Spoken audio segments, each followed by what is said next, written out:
Assalamualaikum warahmatullahi wabarakatuh. Waalaikumsalam warahmatullahi wabarakatuh. Terima kasih untuk teman-teman udah mau hadir, udah bersedia mengikuti bimbingan kelompok pada siang hari ini. Sebelum mulai kegiatan kita kali ini, kita berdoa dulu ya, biar kegiatan kali ini berjalan dengan lancar. Oke, berdoa menurut kepercayaan masing-masing. Berdoa mulai. Oke, cukup. Di sini ada yang pernah ikut BKP atau belum? Belum ya. Nah, di sini Bu bantu jelasin apa itu BKP. Jadi tujuan BKP di sini itu adalah untuk membangun dinamika kelompok dalam menyelesaikan masalah pada satu topik. BKP ini memiliki asas, jadi ada keterbukaan, kerahasiaan, dan kesukarelaan. Jadi kalian nggak perlu takut, nggak perlu khawatir tentang pembahasan yang kita bahas kali ini bakal keluar bocor atau gimana, kan nggak perlu khawatir ya. Nah, di sini kita ada kontrak waktu yang disetujui sesuai dengan kemauan kalian, sesuai dengan persetujuan kalian. Kira-kira mau berapa menit waktunya? 30 menit cukup ya? Oke. Saya akan menjelaskan alur kegiatan yang akan kita jalankan pada siang hari ini. Setelah ini kita ada menanyakan kesiapan. Menanyakan kesiapan, apakah kalian sudah siap atau belum. Kemudian kita ada satu topik yang akan kita bahas. Kemudian setelah pembahasan kita akan melakukan understand, comfort, and action. Nah, setelah itu kita akan melakukan ice breaking biar kalian nggak terlalu serius banget ya. Kemudian kita sampai pada tahap akhir. Nah, oke, dilanjut. Sebelumnya biar kita bisa berpendapat secara rileks ya, biar kita bisa melakukan kegiatan ini dengan happy. Kita perkenalan dulu ya. Jadi di sini perkenalannya itu menyebutkan nama kalian, nama daerah, dan wisata yang ada di daerah kalian itu apa aja sih? Ibu mau tahu. Ya mungkin dari sebelah sini masnya. Kenalkan, nama saya Seva, asal dari Pati. Ya. Nah, Wisatanya apa? Wisatanya Gunung Pati. Gunung Pati. Iya. Oh, ada gunungnya ya, Mas? Ada, Pak. Oh, ada. Coba di sana. Oh iya, besok ya, Mas. Iya. Kemudian dari sebelahnya. Perkenalkan, nama saya Dea, saya dari Semarang. Wisata yang ada di Semarang itu salah satunya ada Lawang Sewu. Oh, itu cukup viral ya? Iya, betul. Oh iya. Diajak ya ibu kali-kali ya. Untuk sebelahnya yang mana? Perkenalkan, nama saya Sasa dari Purwodadi. Untuk wisatannya itu ada Geduku. Itu apa, Mbak? Wisatanya seperti Kayak apa? letupan apa ya? Api. Letupan. Lava. Apa ya? Apa? Kayak gunung tapi itu enggak gitu loh. Gas yang keluar Gas dari yang- dalam kayak kawah-kawah kayak gitu ya? lumpur lapi Oh, gitu. iya, iya, Kayak iya. lumpur lapi Oh, iya, gitu, iya, seperti tahu, itu. tahu. Jauh dari tempat Mbak Salsa. Mungkin 15 menit pun. Deket ya? Kemudian sebelahnya, sebelum Mbak Salsa ada siapa? Perkenalkan, nama saya Elin, saya dari Kudus. Wisata di Kudus ada Rahtawu. Itu apa, Mbak? Kayak wisata gunung. Gunung Ciga. Iya, gunung. Oh iya. Kemudian sebelahnya siapa?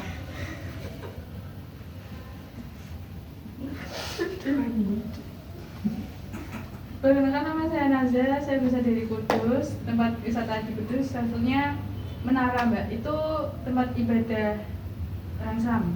Oh, menara. Di masjid, Mbak. Jadi, Iya, ada masjidnya, Mbak. Ada makam wali-wali juga. Oh iya. Saya tahu, saya pernah ke situ. Iya, Oh, berarti kayak kapan-kapan buat- mampir rumah ya, Mbak? Boleh. oh boleh, ini kan sama satu Iya. kudusnya. Iya. Berarti kayak ziarah gitu ya, Mbak? Iya. Oh. Kemudian yang terakhir ada Mbak siapa? Perkenalkan, nama saya Vanessa, saya dari Semarang. Wisata yang ada di kota saya itu salah satunya Sampokong. Ya, Jadi itu yang tadinya sebenarnya masjid tapi sekarang jadi kelenteng untuk beribadah tanpa kampung gitu. Tapi itu biasa buat kayak acara-acara gitu ya? Ya, karena kan Mamuju sering ada Imlek gitu, apa tiap tahun kan Imlek ya. Jadi pusat kegiatannya ada di situ.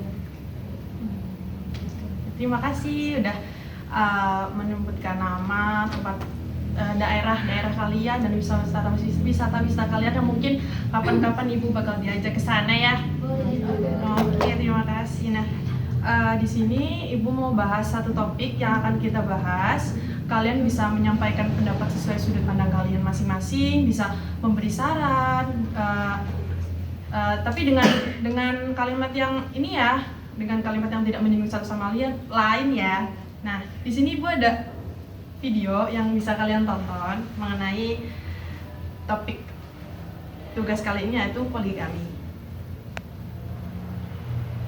Poligami katanya mengikuti Nabi, emang boleh begini? Menarik nih, jujur aja ilmu saya belum cukup tinggi buat bahas ini, makanya kita cerita bareng-bareng. Saya sama sama komen PWPH dan Muhammadiyah, saya dari dulu nggak setuju sama poligami karena menurut saya nggak masuk akal. Masa tidak setia diperbolehkan, tapi ternyata poligami yang diajarkan agama nggak seperti yang saya pikirin. Surah An-Nisa ayat 3 disebutin nikahilah 2, 3 atau 4 perempuan selama kamu bisa berbuat adil. Kalau nggak bisa adil, nikahi satu saja. Nah, berarti kata kuncinya di adil. Definisi adil ini kayak gimana? Yang pasti nggak ada yang tersakiti. Kalau masih ada yang ngebatin, berarti tidak adil. Jangan dilakuin. Kita lihat Nabi Muhammad, poligami untuk memuliakan wanita, membantu janda tua, bukan buat keinginan pribadi dan kesenangan semata. Kalau mau poligami sama yang lebih cantik dan lebih muda, itu mah bukan karena agama, tapi mau memenuhi nafsu dan ego aja. Ditambah lagi, di Indonesia ada undang-undangnya. Perkawinan pasal 4 ayat 2, suami cuma boleh poligami kalau istri nggak bisa menjalankan kewajibannya, seperti cacat badan, penyakit yang nggak bisa disembuhkan, atau nggak bisa punya keturunan. Lalu menurut kamu gimana? Apa pendapat kamu tentang poligami?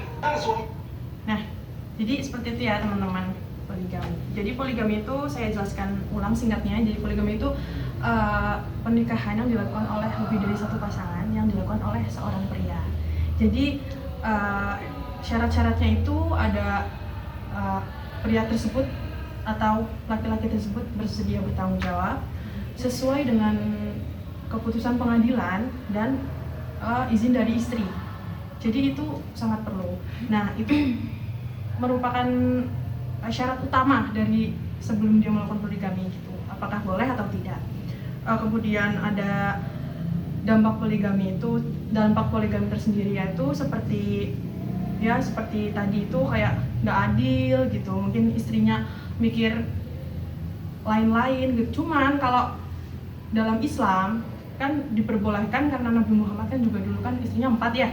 Tapi itu bertujuan untuk menolong, menafkahi dan membantu janda tua karena emang hidupnya yang mungkin bisa dibilang ya kurang tercukupi ya. Jadi Nabi Muhammad itu ada tujuan baik.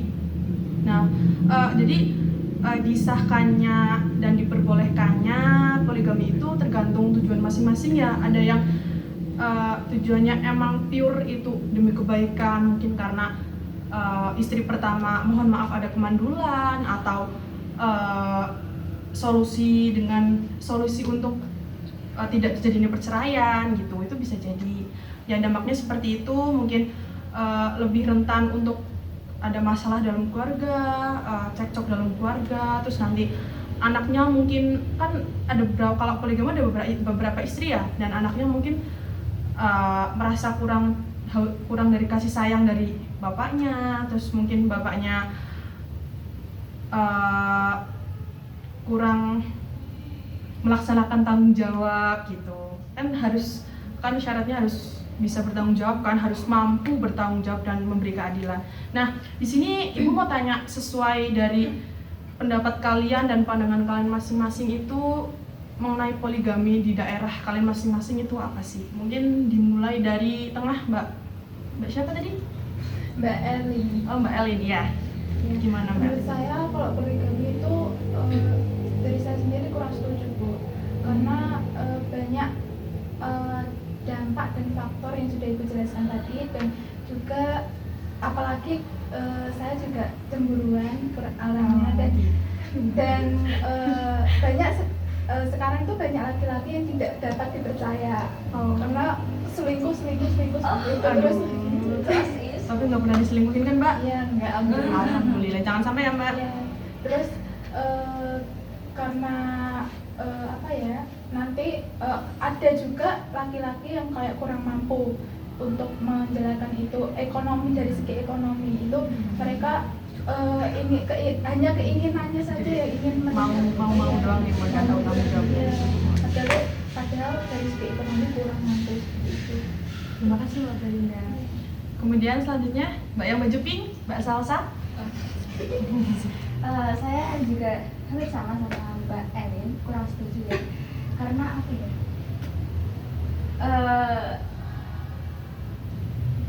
Nggak setuju aja gitu loh, kayak nggak bukannya gimana ya? Iya gitu, nggak adil aja gitu loh. Masa iya suamiku punya istri lagi gitu loh, kayak apa sih? Nah, ya. Ini nggak Kemudian, usah. oh ya terima kasih Mbak Salsa. Untuk Mbak Vanes, Kalau saya sendiri itu benar-benar nggak setuju ya, karena apalagi kalau misalnya seandainya di dalam Islam mungkin diperbolehkan, apalagi Nabi Muhammad juga seperti itu. Tapi kan kita kan manusia biasa gitu loh, nggak kayak Nabi, bukan Nabi ya. Kita manusia biasa, bukan Nabi boy. Iya. Jadi kita nggak memiliki sifat yang sama dengan Rasul gitu loh. Jadi kayak nggak bisa lah kalau dikatakan adil yang seperti apa gitu, tetap ada rasa kecemburuan sosial dan lain-lain. Kalau seandainya si istri pertama mengizinkan, tetap ada rasa nggak terima meskipun ya mau gimana lagi Iya. gitu. oh ya, berarti emang kita nggak sesempurna Nabi ya di sini Iya. pada umumnya. Ya, kemudian ada Mas Eva. Nah, kalau dari pandangan saya ya, ya setuju aja sih Mbak Bu. Apalagi kan di agama boleh ya, di Nabi Muhammad juga dia istrinya lebih dari satu. Tapi kamu bukan nabi. Iya, dia tahu Mbak. Kan ya selagi bisa mencukupi istri-istrinya ya boleh-boleh aja sih. Tapi Kan Mas niatnya membantu toh. Iya. Iya, boleh. Tapi Mas Eva ini kira-kira ada planning nggak mau poligami? Tergantung ya lah, ya cukup satu. Iya, bagus. Cukup menjaga perasaan istri sahnya yang pertama ya. Ya selagi kalau wanitanya mau ya nggak apa-apa.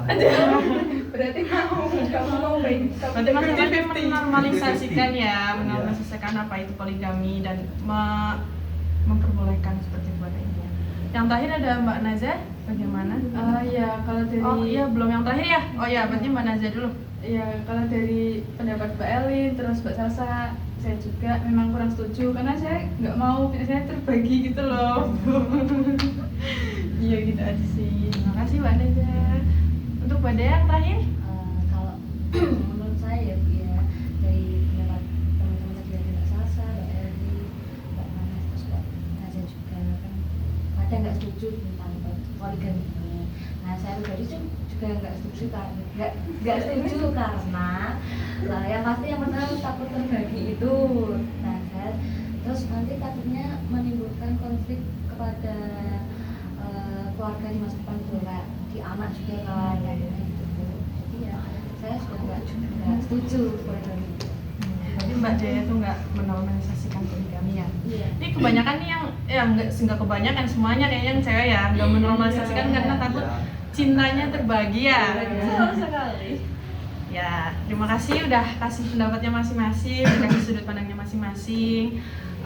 Kemudian selanjutnya saya mau tanya, kira-kira yang udah kalian dapat dari video dan penjelasan yang saya berikan itu apa aja? Oke, untuk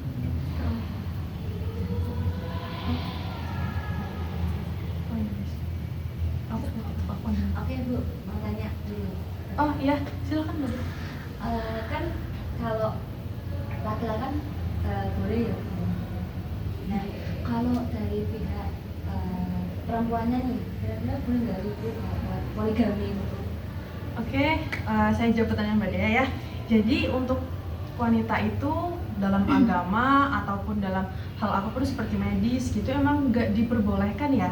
Karena kalau wanita terlalu banyak berhubungan dengan yang nggak terlalu baik juga, mungkin 1-2 gitu kan ganti-ganti kan, mestinya maaf ya, itu tuh bisa menimbulkan penyakit ya seperti contohnya kayak gitu. Itu bisa nanti ke rahim juga kan berpengaruh buruk juga. Terus nanti ada juga namanya keluarga kan harus ada yang menafkahi ya. Kalau misal ya jadi bingung menafkahinya gimana sih, anaknya suami yang mana nih gitu kan, kita nggak tahu kan. Terus nanti anaknya juga bingung bapak saya yang mana gitu kan. Jadi kayak banyak gitu faktor-faktor negatifnya kalau misal cewek yang menikah jadi tidak diperbolehkan begitu kan. Kalau ngurus anak kan juga mayoritas kan cewek kan, yang bisa cewek, yang bisa menyangkupi cewek, yang melahirkan menyusui kan cewek. Jadinya ya cewek kan paling ya lelah ya gitu ya, bisa jadinya ya satu aja gitu. Berarti Tidak diperbolehkan Mbak. Kasih Bu. Ya, terima kasih pertanyaannya Mbak Dea.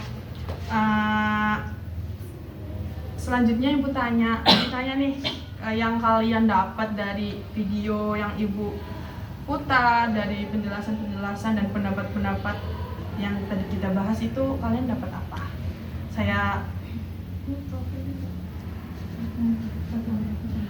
Saya tunjuk aja ya. Coba Mbak Nazah, gimana? Apa yang didapat?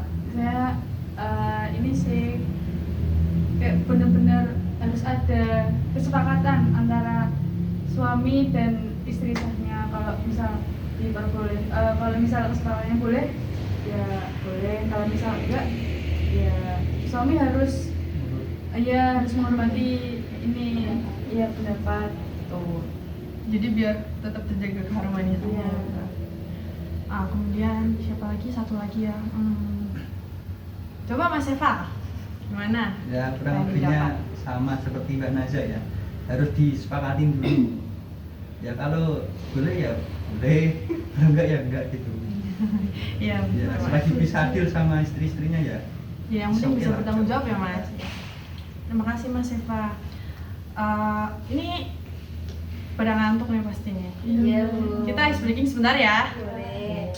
Jadi Ibu ada game, ada kacang panjang ya. Jadi Ibu praktek dulu. Kacang panjang, yang panjang jadi. Nah, kalau kalian panjang berarti jadi. Kalau Ibu bilang yang pendek jadi, kalian pendek berarti kalian jadi. Jadi kalau Ibu bilang pendek kalian harus panjang, kalau Ibu bilang panjang kalian harus pendek ya. Ini cepat ya. Coba Ibu mau lihat kalian masih konsentrasi enggak, masih semangat enggak mengikuti kegiatan BKP kali ini. Yuk kita mulai. 1, 2, 3. Kacang panjang, yang pendek jadi. Lagi. Kacang panjang, yang panjang jadi.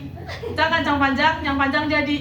Ya Mas Eva kurang fokus ya, nggak apa-apa, udah semangat ya. Nggak kerasa kita udah masuk di akhir kegiatan ya teman-teman. Terima kasih sudah mengikuti kegiatan pada siang hari ini dengan baik, dengan semangat, dengan ceria, dan kalian sangat Ibu apresiasi karena benar-benar aktif ya mengikuti kegiatan pada siang hari ini. Nah, sebelum kegiatan ini Ibu akhiri, alangkah baiknya kita berdoa karena kegiatan pagi ini, siang hari ini sudah diberikan kelancaran. Ya, berdoa menurut kepercayaan masing-masing. Berdoa mulai. Cukup. Terima kasih dari saya. Assalamualaikum warahmatullahi wabarakatuh. Waalaikumsalam warahmatullahi